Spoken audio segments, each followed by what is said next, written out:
coretan Adili Jokowi muncul juga di berbagai titik di Yogyakarta. Menurut Satpol PP ada 15 lokasi jadi sasaran, dari stadion hingga halte bus. Banyak yang menganggap ini protes terhadap mantan Presiden Jokowi, tapi pelakunya masih dicari. Polisi memeriksa CCTV dan mengumpulkan saksi untuk mengungkap pelakunya. Menurutmu ini aksi vandalisme biasa atau memang bentuk kekecewaan rakyat kepada Jokowi? Kalian tinggal di kota mana? Ada nggak tulisan Adili Jokowi di kota kalian? Ada, berarti perlu diselidiki. Tapi kalau nggak ada, aman. Lagian juga ya, kota-kota yang ada tindakan vandalisme tersebut itu kan cuma Jogja, Solo, Jakarta, dan juga kota Medan. Coba bayangkan kalian, ribuan kota di Indonesia ini cuma nampak kota aja langsung heboh. Ya, dipilihlah kota-kota besar. Supaya apa? Supaya jadi pusat perhatian. Coba dibikin dulu aksi seperti itu di kampungku, nggak viral itu. Nggak viral. Pung, siapa pelakunya? Gampangnya itu.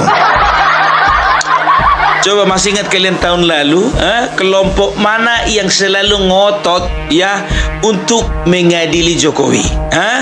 Abraham Samad, Refli Harun, Amin Rais, Said Didu, termasuk Rocky Gerung. Kalau Rocky Gerung ini memanas-manasi nih. Ya. Adili Jokowi.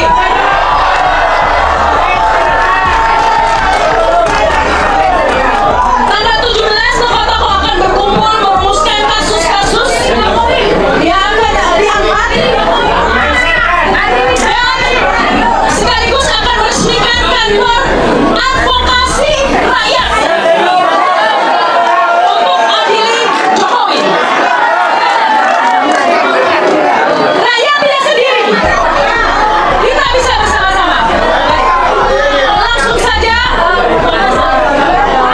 saja ini kesempatan pertama saya berikan. Masih ingat enggak kalian waktu mereka itu hearing ke DPD ya, mereka kasih baju ke DPD langsung di apa namanya, langsung dilebarkan begitu. Ternyata DPD mengatakan kepada wartawan apa, kepada publik, kami juga heran, kami nggak tahu baju itu tulisannya apa, langsung kami dipoto. Tangkap dulu Adili dulu. Itu adalah peringatan untuk kita. Jangan datang. Jangan datang Tuhan. Untuk yang tanggal 18. Kesimpulannya.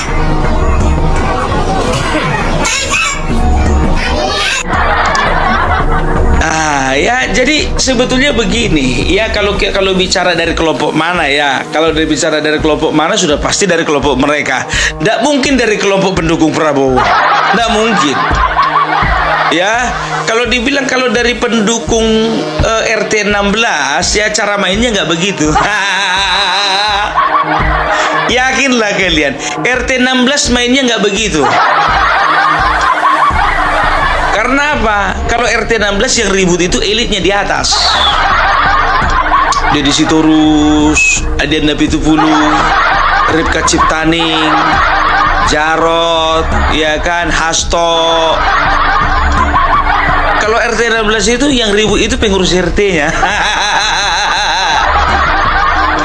Mulai dari ketua RT sampai perangkat RT-nya. Kalau kayak gini, ini model mainannya RW 24. Karena apa? Dari kemarin ya, RW 24 selalu ngotot untuk mengadili Jokowi. Kan begitu ya. Pokoknya banyak ya, mereka bikin forumnya dibubarkan. Mereka bikin forum beberapa kali, nggak ada lagi yang datang. Mereka bikin forum ya kan, nggak jadi karena tamunya nggak datang. Ternyata gini, kemungkinan besar ya, mereka bikin forum ya udah dananya besar, nggak dipandang, tercenderung selalu ingin dibubarkan, ya kan begitu. Nah, kalau coret-coret kan dananya nggak besar. Jadi aku nggak tahu ya benar atau tidak ya, masih sedikit videonya, kalau nggak salah cuma satu videonya beredar. Kalau pelaku vandalismenya itu katanya sudah tertangkap ya, karena dia itu melakukan hal tersebut itu karena imbalan. Berapa imbalannya? 250 juta. Nolnya dikurangi 3. 250.000. Dan aku curiga itu satu kota itu pelakunya cuma satu. Apa sih susahnya naik motor dia kan, coret di titik sana, coret di titik sana, coret di titik sana. Dan yakin aku tidak akan mungkin dilakukannya itu pagi sampai sore hari, tidak mungkin. Tidak mungkin, pasti kalau nggak malam ya kalau nggak tengah malam ya menjelang subuh lah, kan begitu. Nah, kalau bisa dibilang kalau memang betul ini kan sungguh memalukan. Gara-gara uang 250.000 nggak mau dia ngambil risiko.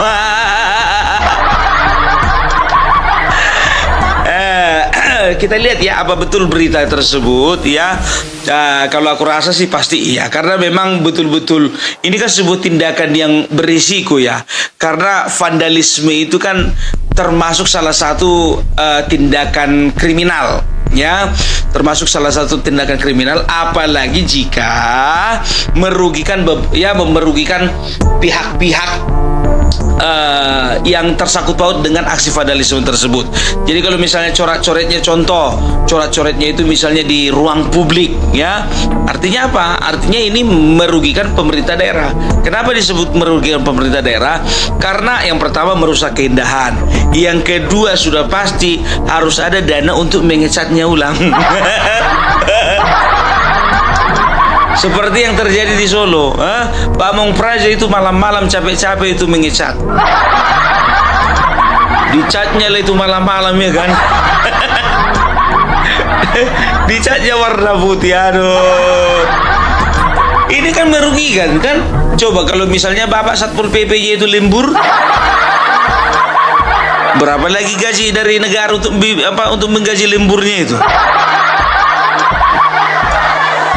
Begitu juga kalau misalnya ada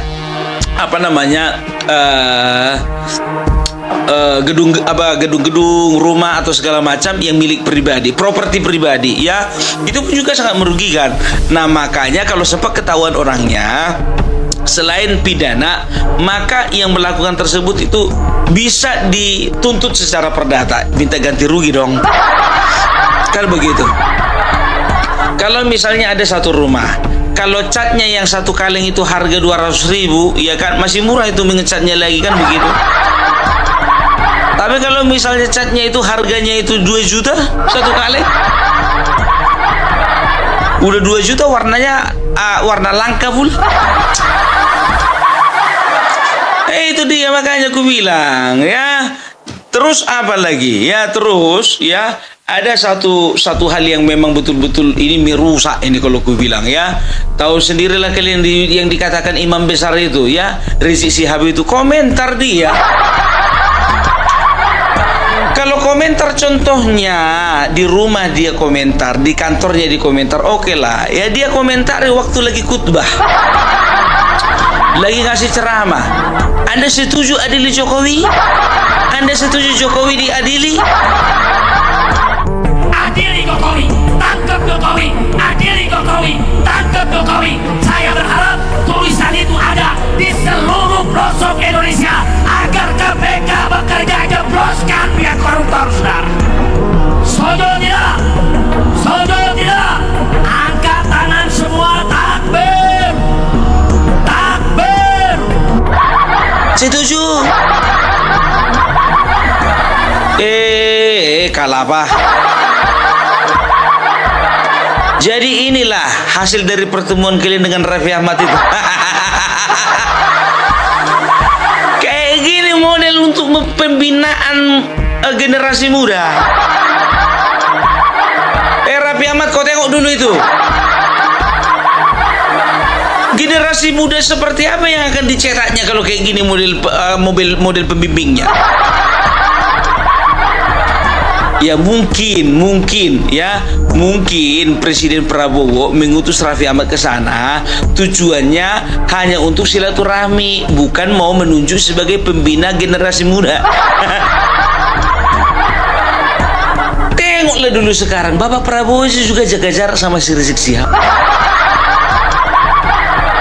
Ada dua kemungkinan memang si Raffi Ahmad ke sana inisiatif sendiri atau memang disuruh Bapak Prabowo.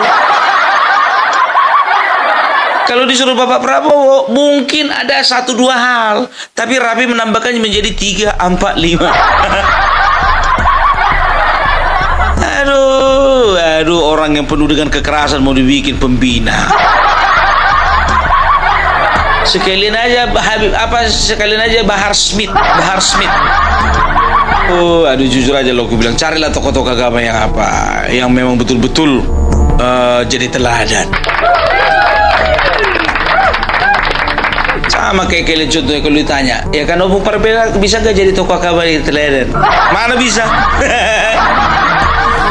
Padahal aku nggak pernah melakukan kekerasan, ya kan? Nggak pernah mempergunakan ayat-ayat kitab suci untuk menebar kebencian, nggak pernah.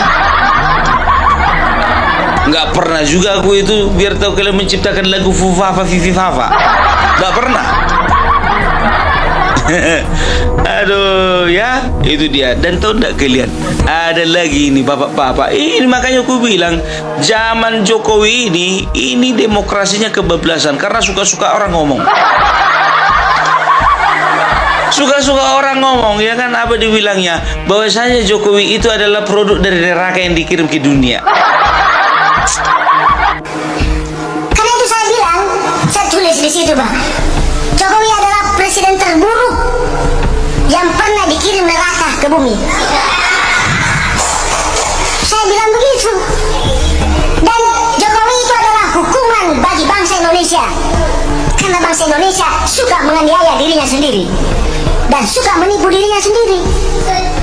Jadi Jokowi itu nggak ada, dia bebas. Dia hanya menjalankan tugas takdirnya dia. Dia diutus oleh neraka. Dan dia diutus untuk kasih menderita Bapak. Itu saja itu. Dan saya menghindar dari situ. Saya sudah selamat. Saya sudah ajak semua orang, tapi orang lain tidak mendengarkan saya. Ya udah hebat kali kawan ini. Mukanya aja pun baru ku tengok ini. Iya kan, entah dianya agen dari neraka nggak tahu apa. Coba kalian tengok dulu Bapak Jokowi, lemah lembut, sabar, ya. Setelah itu legowo, setelah itu dia itu orangnya penyayang. Nah ini yang ngomong-ngomong masalah neraka, Bapak Jokowi dari neraka, mukanya aja betul-betul ciri khas neraka kayak gitu. Identik dengan neraka yang muka kawan ini. Neraka itu kan isinya orang-orang pembenci, pemfitnah, penghasut, itu isinya orang neraka. Mana ada orang sabar masuk neraka? Udah terbalik dunia ini. Udah biasa kan di negara ini kan, maling teriak maling, dinasti teriak dinasti, kan begitu kan? Nah ini lagi neraka teriak neraka. Lapet kau. Dari mana asalmu? Apa dasarmu ngomong? Kau itu harus ada dalilnya lah. Ngomong mengandalkan perasaan. Keong. Juga Rocky Gerung bersuara. Kalau ini jujur aja ku bilang, apa yang heboh di negeri ini gak mau ketinggalan dia. Apa mau dibilang ya kan? Dia bikin podcast. Nggak begitu gak laku podcastnya. Saya tuh perlu menyampaikan kepada semuanya bahwa ini di mana dia? Ini di podcastnya Deddy Sitorus ya. Ngomong kayak gitu di podcastnya Deddy Sitorus, wajar lah. Saya mengatakan bahwa adili Jokowi itu adalah ekspresi publik. Ini bukan kejahatan karena publik, ya. mengutarakan perasaannya, dan kita tidak akan pernah tahu siapa yang menulisnya. Ya mana bisa kau tahu yang nulis juga malam-malam. Rocky. Orang ini kalau gabung sama dia di situ memang cocok kali. Sama dia Nabi itu dulu. Padahal dulu bukan aja bilang apa musuh bebuyutan orang ini.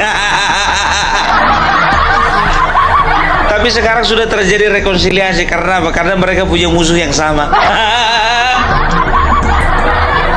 Bung, apa rupanya pentingnya Rocky Gerung itu untuk bangsa ini? Gak tahu juga aku untuk apa fungsinya ini. Dan juga apa untungnya dia itu menyinggol-nyinggol nama Jokowi? Ya, untungnya untuk ketenaran. Kan begitu.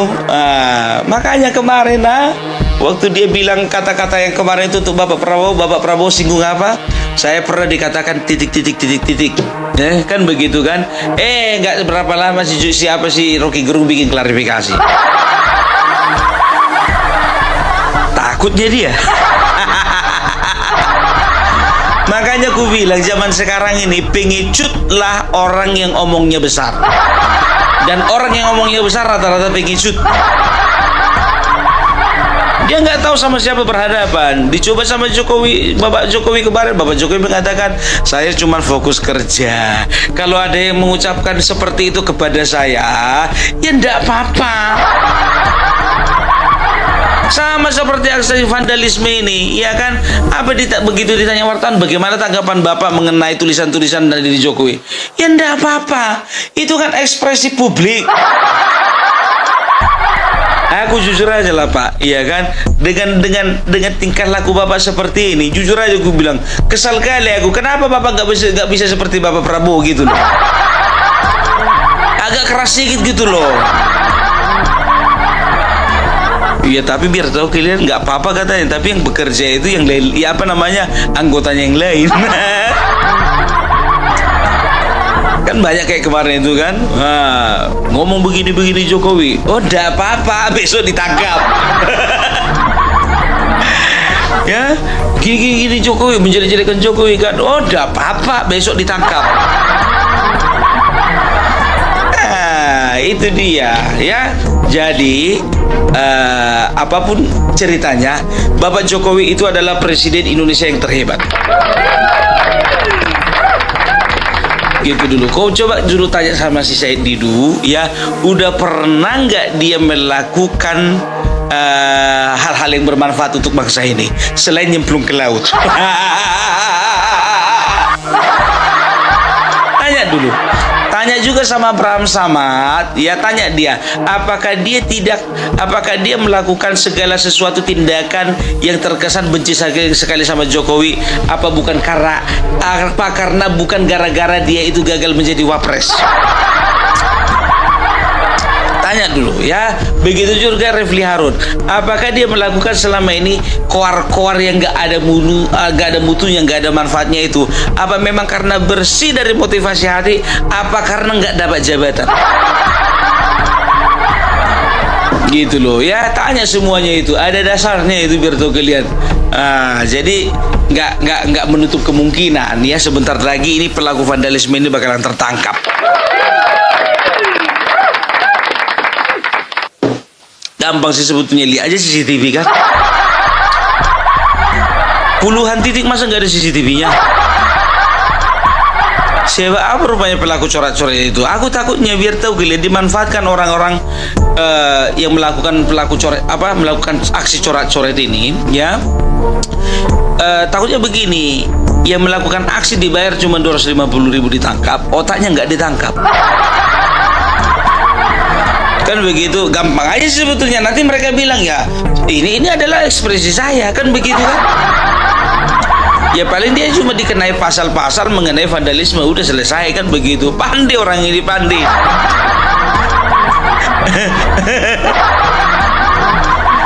Aduh, oke lah kalau begitu, ya. Jadi yang penting kita udah tahu dari kalangan mana, ya, yang melakukan tulisan coret-coret Adili Jokowi itu, oke?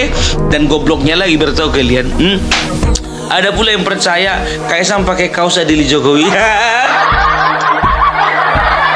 Durung. Kalau mau bengak itu sekalian bengak gitu, jangan nanggung. Ada pula yang percaya itu.